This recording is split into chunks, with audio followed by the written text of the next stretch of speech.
دكتور محمد، يعني بالعودة إذا كان الصوت واضح لديك.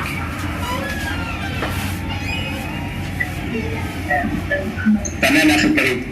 تمام. بالعودة إلى السؤال الذي وجهته لك فيما يتعلق بالسياسة الأمريكية تجاه هذا عفوا الكيان، وأنت تحدثت عن قضية لربما يعني لا نعرف ما هي المعطيات التي متوفرة لديك عندما تتحدث عن زوال هذا الكيان 5 سنوات. لديك الوقت لتكمل ما بدأت به، تفضل.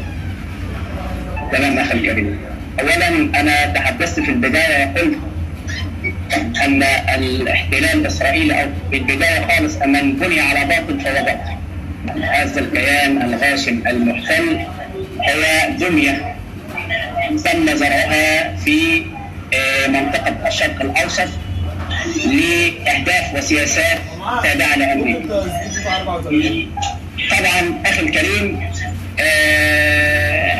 عندما قلت أن انهيار الاتحاد السوفيتي عندما انهار في البداية أخلاقيا قبل أن ينهار ماديا، هذه هي بالضبط ما حدث الآن مع الكيان الصهيوني.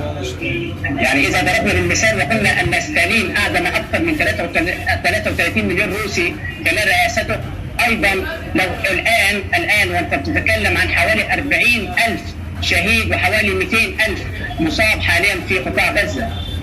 فإذا أراد الإسرائيليون الآن بالاحتفاظ على دولتهم المصنوعة كأطفال الأنابيب، يجب أن يراجعوا أنفسهم وأن يتخلوا عن هذه الأخلاق الوحشية التي يتعاملون بها مع الفلسطينيين، وأن يجعلوا الفلسطينيين هم من يقررون مصيرهم سواء في الضفة الغربية أو في قطاع غزة.